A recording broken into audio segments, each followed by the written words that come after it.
I've got the Spurs on total.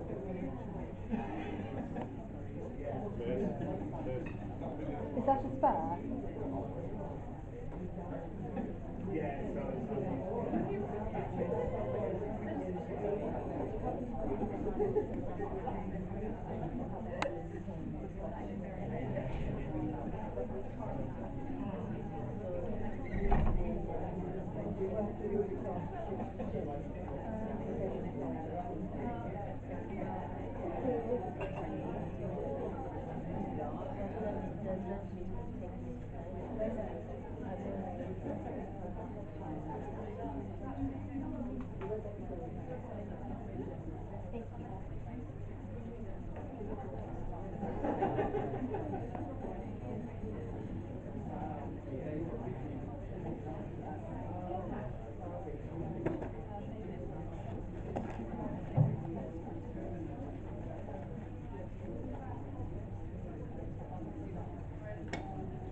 Oh, thanks.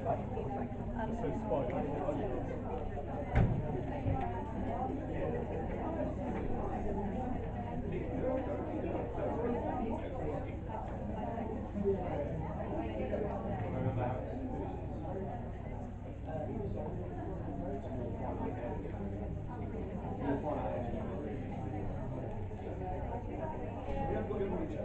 Well, I'll just have. Yeah, yeah, but you look at. Well, I've got a spare one. Yeah.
Thank you so much, ladies and gentlemen.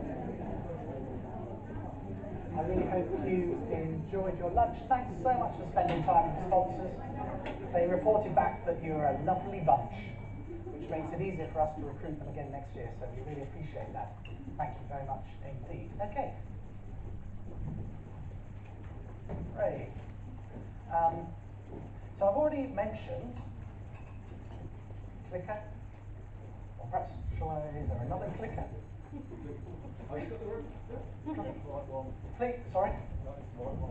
Should be working. Perhaps you'd click for me. I've already mentioned a couple of things. I've mentioned that the NHS is 75 years old this year. Thanks, Oscar. And I've already mentioned that in my view, primary care is the pivot which holds general practice, so that holds the NHS, the entire NHS, together. And to prove my point, I'm just going to show you a little video, which actually showed a snippet of this a couple of years ago, but this is a slightly longer version, which demonstrates how, when the NHS was being launched, everybody realised just how important general practice was going to be. Thank you.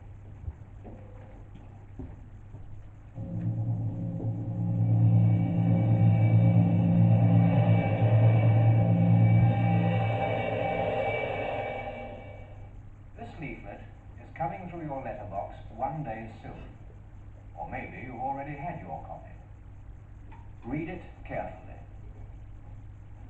It tells you what the new National Health Service is and how you can use what it offers.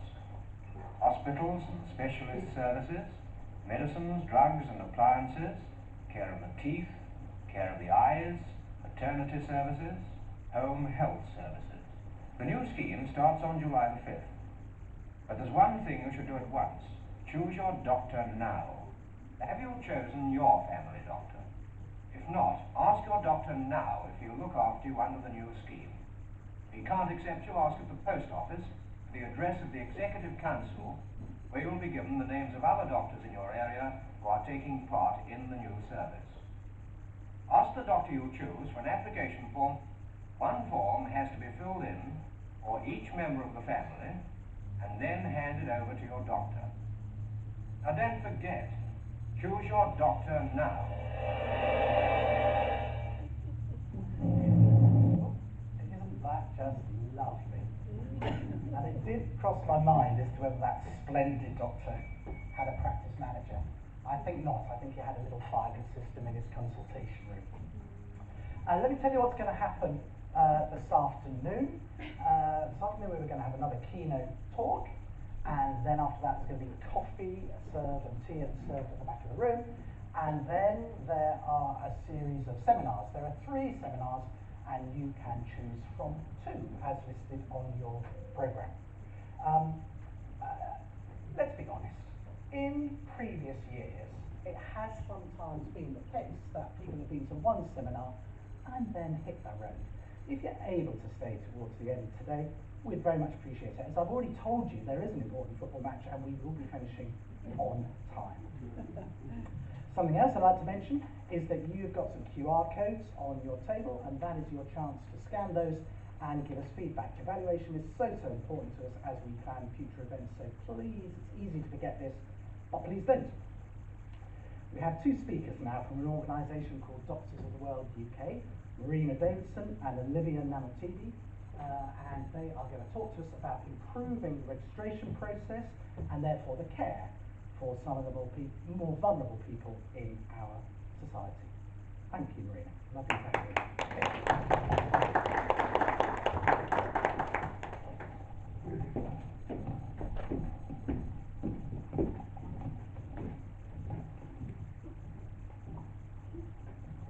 Thanks very much for having us. So we're going to go, So we're going to talk about some of the barriers to accessing primary care, the importance of GP registration, and give an introduction into the Safe Surgeries network and how you can get involved. So you'll probably see there's some bits on your table. So there's some Safe Surgeries toolkits, there's some QR codes, and we'll talk about the relevance of that a bit later.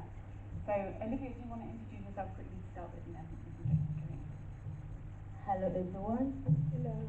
Can you hear me? Yes. I think I can do better than this. Hello everyone. Thank you.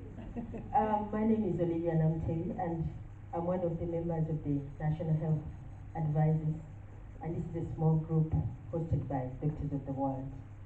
We are all migrants to the country. We are refugees. We are people seeking safety in the country. It's all that group of people. We've been brought together by Doctors of the World, and the whole idea was that Doctors of the World supported us to register with you. Find your doctor. I think I'm picking something from what you just to find a doctor, because we believe it's really important. So just a little bit of the group. What I've told you, we are interested in promoting primary health care for all the migrant communities.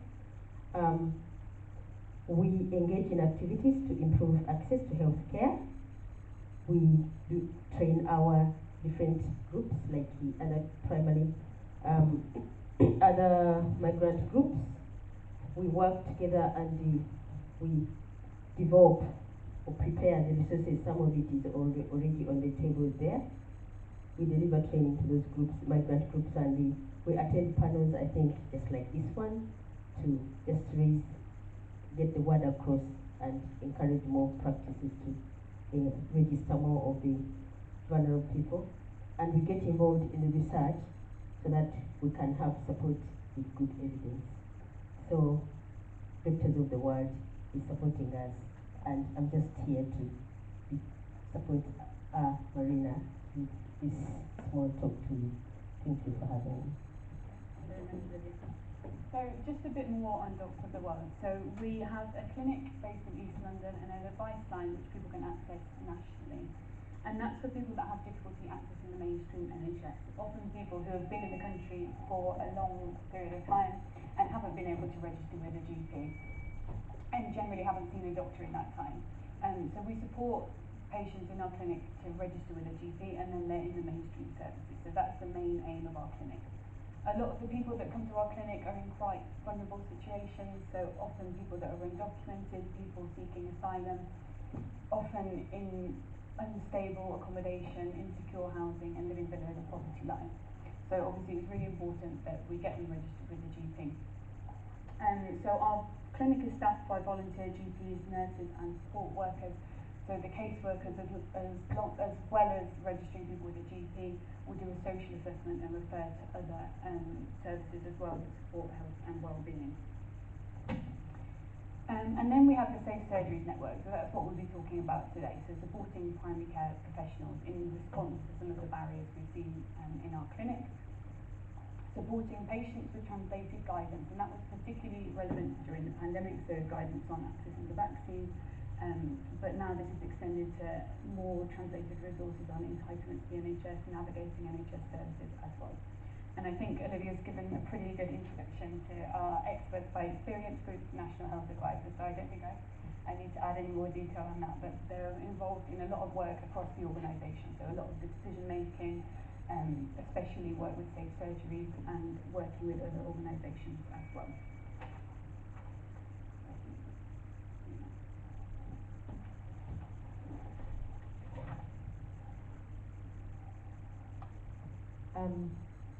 Hello? I think I would like to just start with a question to get us some thinking about the whole issue of why is it important for everyone to have access to a GP? I'll just give you maybe a minute or two. Why is it important? Think about the importance, and I would love to hear, because you are the right people, I would love to really hear if your answer would be what I have, because I've got an answer as well.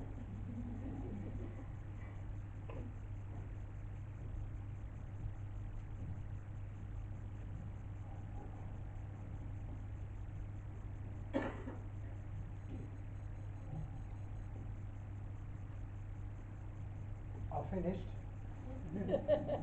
That was quick, and I'm thinking, would you like to share your answer? That's please? kind of you. Thank I you. thought that I might want treatment for acute illness, I might want treatment for chronic illness, and I'd like access to preventative medicine.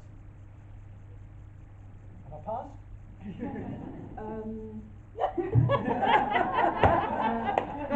You would like it, but I think,